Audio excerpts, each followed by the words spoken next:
Não é fácil, não é um campo confortável discutir política, sem sombra de dúvidas. E aqui eu Uhum. falo para bolsonaristas, aqui eu falo para petistas. Por que que eu tenho essa liberdade? Porque eu não tenho político de estimação. Eu não tenho, pessoal. Eu votei em Bolsonaro em 2018, votei em Lula em 2022, porque o meu voto foi sempre buscando, tentando entender ali dentro da luta política qual era o melhor momento, o cenário político para aquele momento. Então, Pois pelo é. amor de Deus, parem sabe, navegar numa ideia de que a política não tem que ser discutida. Discussão da política é diferente de brigar politicamente. Eu não estou aqui brigando com ninguém. Mas o que eu quero dizer é que nós vamos fazer alguma coisa, sim. Aliás, vamos continuar fazendo alguma coisa, sim, porque eu já estou fazendo. A partir do momento que eu decidi expor para vocês toda essa sujeirada que está acontecendo, é porque eu já estou fazendo alguma coisa. Então, o projeto 4434, do qual o Tiago está se referindo, ele agora é o nosso maior trunfo, Tiago e Rogério, porque ele é um projeto que ele vai dar direito para esse aposentado e esse pensionista, ao qual a gente está discutindo aqui se tem direito a ganho real ou não, ele vai dar direito para esse aposentado a ter a sua carta de concessão de benefício respeitada. Se lá na carta de concessão diz 4 salários, não importa se a inflação corroeu o salário, porque a inflação corrói o teu salário e o meu. Por que que não corrói o salário de quem está no Congresso Nacional? Que quando tem um aumento é de 50%, de 100%. Então, gente, que cai essa ficha na cabeça de vocês. O governo ele tem a obrigação, volto a te dizer, você não contribuiu para receber miséria nem esmola. Você contribuiu para o que a gente chama de INSS, tá? Que é um seguro social, pelo menos na prática, na teoria, na prática está sendo diferente. Então, olha, para pensar comigo. Eu sou obrigado a contribuir durante 30, 40 anos da minha vida com um valor que vai sair do meu salário, tá? Ponto. E quando eu chego no ponto de dizer agora eu vou me aposentar ou me torno pensionista, a regra é que aquela carta de concessão que me deu direito àquele benefício me garanta os valores referente ao que eu contribuí. É disso que a gente está falando, pessoal, de justiça para você. Por isso que você tem que discutir a política, sim. O projeto 4434, que nasceu no colo do PT, de um petista, que é o Paulo Paim, que foi aprovado lá no Senado Federal em 2008. 2008. Estava parado na Câmara, como ainda está engavetado, no colo do quem? Do Arthur Lira. Aí eu pergunto para você, quem foi que durante o ano passado inteiro fez com que esse projeto saísse da gaveta e ganhasse visibilidade nacional? Não foi o Paulo Paim, que é o autor, não foi a bancada do aposentado fake, não foi nenhum deputado que abria a boca para dizer que defende você, não foi, fui eu. Eu dei visibilidade, o Caco deu visibilidade, o Tiago deu visibilidade. Alguns canais fizeram isso arduamente, cobrando, ligando para gabinete, para conseguir assinaturas, pessoal. Eu fui para Brasília, falei com o Pompeu conseguiu as assinaturas. O Arthur Lira tem a obrigação, não é opção, não, é obrigação de pautar esse projeto, que passando pela Câmara, por isso que ele não pauta, porque se passar pela Câmara, e eu sei que passa, o governo vai ser obrigado, por força de lei, a colocar em prática o que está lá na tua carta de concessão de benefício. E detalhe, com a obrigação de te ressarcir de todas as perdas que você teve ao longo do tempo. É isso que trata o 4434.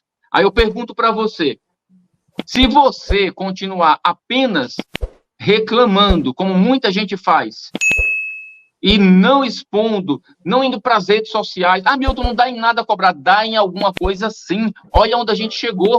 Imagina se eu tivesse esse pensamento, não vou fazer porque eu sou sozinho, que não vai dar em nada. Gente, pelo amor de Deus, eu tenho dito aqui em tudo quanto é live minha, vocês são um elefante, não tenham medo de um ratinho. Agora vistam a roupa de um elefante, não vistam a roupa de uma barata, com medo de ser pisada, pisoteada. É simples assim, pessoal. Rogério, eu quero te aproveitar a tua presença aqui. Eu vou te colocar numa saia justa, tá? Ai, aquele assim, ai, eu tô dentro da Eu falei do sede trio aqui. Los Angeles. Aí Eu ele falei. vem com uma saia justa, você vai ser a dançarina. Eu falei assim, isso daqui é uma metáfora com o que estão fazendo com os aposentados, ó. Ai, ai. Isso é um Ô, medidor de Rogério, anel. pra gente responder, eu tô na sede mundial da empresa da minha noiva, então assim, hoje eu vim fazer aqui, como ele, caramba, cara, a live, olha aqui, ó, até para mostrar para vocês os bastidores, olha aqui, ó, tô até com um ring light. Ficou bom assim? Ficou bem amarelo, parecendo um japonês. Parecendo um japonês. Ô, Rogério, eu sei que o caminho é um tanto quanto espinhoso, mas eu venho conversando contigo nos bastidores, né? Já tamanha pressão que a gente vem sofrendo, essa pressão nem era para ser minha, tá, pessoal? Era para ser nos políticos. Mas eu tomo para mim a responsabilidade que eu puxei para mim ao longo dessa caminhada de representar essas pessoas. E eu represento genuinamente, pessoal. Sabe quantas vezes eu adoeço porque eu não consigo dar um passo maior do que a minha perna para ajudar essas pessoas? Mas é ajudar em todos os aspectos. E eu tenho conversado com o Rogério se dentro do que a gente alcança, né, com os nossos olhos profissionais, se é possível a gente fazer alguma coisa no campo jurídico contra ações desse tipo do governo, Rogério. Porque não dá para deixarmos milhões de brasileiros vendidos à própria sorte, sabendo que daqui a pouco tempo os que não morreram também morrerão. Então, o que é que a gente pode caminhar, o que é que a gente pode estudar, tirar da teoria, trazer para a prática, ainda que a médio e longo prazo, mas que a gente não se cale, Rogério, que a gente não deixe isso cair no esquecimento, porque a mesma grande mídia que traz a notícia hoje de 3,71 para o aumento de quem ganha acima do mínimo, é uma mídia vendida. Vendida. Que só faz noticiar o que o governo manda, porque o governo banca essas mídias. Eu não estou aqui bancado por absolutamente governo nenhum. Então, a minha pergunta é o que é que a gente pode fazer no campo do direito para que a gente possa lutar por essas pessoas, para que elas possam garantir o direito delas, daquilo que foi compulsoriamente tirado delas, com uma garantia que não está sendo cumprida agora, Rogério. Bom, vamos lá, né? A gente hoje, se a gente comparar com o que a gente tem de veículo, a gente está andando num Fusquinha. Tem muito escritório grande que não quer botar a cara, está andando de Ferrari. Tem muito deputado que está andando de Ferrari, podia estar organizando isso, e nenhum advogado, nenhum jurista colocaria-se numa situação dessa sem estar com um respaldo e um bagageiro cheio de jurisprudência, porque isso daí seria uma loucura. E eu posso dizer isso com muita tranquilidade para vocês. Grandes escritórios ou pequenos escritórios, a maneira de se referir à questão dos aposentados no cunho nacional é uma maneira de como se fosse uma ação coletiva. Então, o que se pressupõe? Primeiro ponto, tá? Vocês estavam agindo completamente corretos, por isso que eu até nem intervi. O que você tem que fazer? O idoso tá no Arthur Lira, tá um negócio parado? Pessoal, e-mail. Não estou dizendo para vocês entupirem de e-mail a caixa do Arthur Lira, mas de alguma forma ou de outra tem que chamar a atenção dele. Poxa vida, pera um pouquinho. Tem 2.000 e-mails em um dia, né? A gente recebe esse fluxo aí, por exemplo, por semana. Por que esse pessoal também não aproveitaria e colocar lá, querido senador, você poderia destrancar a pauta para nos auxiliar? 2, 3, 4 mil, 10 mil pessoas. Imagina isso numa caixa de e-mail. Eu não estou colocando pilha para fazer isso, porque eu posso estar sendo colocado numa situação muito delicada e um dia, vocês sabem que o padrão político hoje pode ser ou não de perseguição conforme as ideias. Então, assim, a gente tem que ser um pouco sucinto no que vai falar, mas também não posso dizer para vocês colocarem isso em xeque ou não. Mas, sim, aquele que estiver interessado, mande um e-mail para o Arthur Lira, mande um e-mail para os deputados, para o Pompeu de Matos, para o Paulo Paim, pressionando-os também como cidadãos, né? E não simplesmente, porque o fulano orientou a fazer. Porque isso pode, inclusive, sei lá, de alguma forma ou de outra, se você quiser me colocar numa questão criminal, seria muito possível que eu estou trancando o e-mail daquela pessoa, estou agindo de forma ostensiva, agressiva. E não é isso. O consumidor, o cidadão, ele tem direito. Eu, se agora quiser, agora ao vivo, fazer uma reclamação lá e pedir, ó, poxa, você não está dando andamento no processo tal, você pode fazer. Então, o backstage, o que está atrás da gente como jurista, tem que ser muito bem feito. Tem que ser esse tema de casa. Então, partindo depois dessa questão da questão política, que ela é anterior à questão judicial, como que a gente coloca isso com o poder judiciário? Um juiz, imagina, um juiz de primeiro grau lá aqui de Ribeirão Preto, vamos supor, vai julgar a favor? Ele vai fazer o quê? Opa, pera um pouquinho, eu demando de uma turma. Vai para o Tribunal de Justiça. Lá o juiz relator vai dizer o seguinte, opa, pera um pouquinho, eu não vou dar uma decisão aqui a cunho nacional. Vai para uma turma com outros desembargadores. Lá também é avaliado aquela questão e vão dizer o seguinte, opa, isso daqui é de um aspecto de cunho nacional. Então, mandamos ou para o STJ, dependendo da matéria, ou para o STF. Então, vocês imaginam o que poderia se fazer de cunho nacional. Volto a frisar novamente. As pessoas que deveriam agir em prol do idoso, que são os fiscais da lei, Ministério Público Estadual e Federal, não estou vendo atuação de nenhum deles. E poderiam muito bem agir dessa forma. Mas por que não agem dessa forma? São funcionários públicos, dependem do governo, do Estado para recebimento de salário e sabe que as retaliações também, dependendo do momento que estiverem, podem acontecer. A mesma coisa com o juiz. Imagina um juiz de primeiro grau. Isso, para quem é do direito, quem está assistindo a gente é do direito, sabe muito bem. O juiz que dá uma decisão polêmica, caiu lá no CNJ, o CNJ não gostou, o CNJ faz o seguinte, ó, Tribunal de Justiça, esse juiz aqui, ó, manda ele uns 10 anos lá para uma comarca da fronteira lá, que ninguém quer, e está resolvido. E aí entra uma figura, estou tentando ser o mínimo de técnico possível para também ficar um pouco mais ampla a conversa.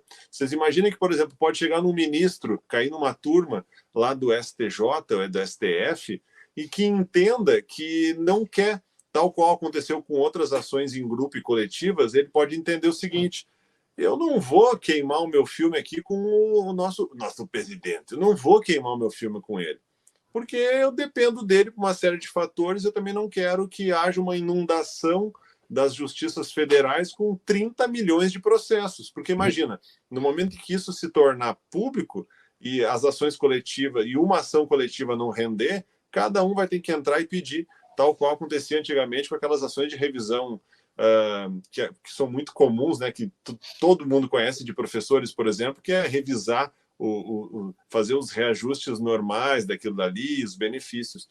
Então, vocês imaginam que a questão política, para eu chegar nesse momento do raciocínio, eu passo por uma questão política, de uma análise política, para daí seguir adiante com a questão jurídica. Porque não me adianta de nada eu posso entrar hoje com a melhor ação que tem de uma ação civil pública. Por exemplo, se nós estivéssemos uma associação, um bom sindicato de cunho nacional, uma confederação, eu poderia entrar com a melhor ação hoje, mas dependeria ainda assim de um voto de um ministro para que seja um efeito erga omnes para todos. Imagina que excelente ação seria uma ação coletiva e não precisaria ser uma ação muito extensa não, viu? Ao contrário de que todo mundo pensa que teria 70, 80 páginas, poderia ser uma ação simples de 5 folhas explicando o que o Tiago e o que o Milton vocês vêm explicando aqui. O valor real daquilo dali não é um valor real, é um valor que foi inventado para que o governo pudesse ajustar. E esse ajustar no direito que não funciona bem, né? A gente tem experiências de que esse amoldar de qualquer jeito não funcionaria. Respondendo o Rodrigo, sim, uma ação coletiva seria uma viabilidade, o mandado de segurança seria uma outra viabilidade. Isso pode ser feito, mas como eu digo, muita calma nessa hora. E brigar com o governo, foram gritar lá, os servidores, Milton, foram gritar lá, o Milton sabe bem, com o Lira, e aí ele embargou a situação toda dos servidores, estão se lascando até hoje. Né? Pode piorar. Então, o bastão está na mão deles. Então, não estamos aqui para derrubar o governo atual. Simplesmente lamentamos o que está acontecendo, porque não foi isso prometido. E estamos cobrando que melhore. Agora, sinceramente, é só o primeiro ano. Tem mais 3. O Lula não se reelege. Ele não tem por que querer ser simpático com ninguém, gente. É o último mandato do Lula. Não que ele vá morrer, mas ele vai terminar com 80 e poucos anos. Eu acho que não é mais elegível nessa idade. Então, não esperemos coisas boas. Atuemos por nós. Eu estou terminando as minhas lives, Milton, falando sempre. Faça como nossos governantes. Pense apenas em você. Porque é verdade. Né? Thiago, desculpa discordar de ti, Thiago, mas assim, o Michel Temer tem 189 anos e se elegeu. É um vampirão. Não, mas falando sério, o Lula não entra de novo. O Lula não vai querer ser simpático. O Lula tá igual o Paim, Milton. A diferença é que o Lula tá na vitrine e o Paim tá ali encostadinho, recebendo o salário dele. Mas o Lula tá igual o Paim, e você sabe como que o Paim tá.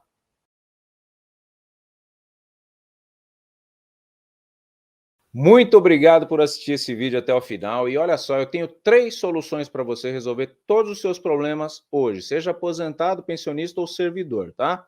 Primeira delas, está aqui embaixo, ó. Desconto do RMC Infinito. Se você olhar lá o seu extrato de empréstimos consignados e verificar essa cobrança aqui, ó, BMG no caso aqui, ó, cartão RMC, tá vendo no meio da tela? Descontando R$ 185,27 infinitamente. Olha só, não tem prazo de entrada e prazo de saída. Tem gente pagando isso desde 2015, desde 2016. Você chama no WhatsApp que está aqui embaixo, DDD 11 24056600. A gente vai resolver a cobrança do seu RMC Infinito com um processo que custa apenas R$ 250 para você que é inscrito aqui no canal Consignado Inteligente. Thiago, já resolvi meu RMC. Ótimo, a gente consegue aumentar o seu salário. Se você tiver parcelas com aqueles bancos que ninguém quer portar, pagando acima de R$100 por mês, a gente consegue te ensinar a fazer isso num super manual, com videoaulas. Você vai ser meu aluno, custa só R$19,90. Tá aqui embaixo também, chama nesse WhatsApp, eu te mando o link. E caso você queira fazer um consignado com toda a segurança, sem o embutimento do seguro prestamista, você sabe, chama a Showcred, DDD 11 24056600. Vem que eu tô te esperando para te atender do jeito que você merece. Não cai em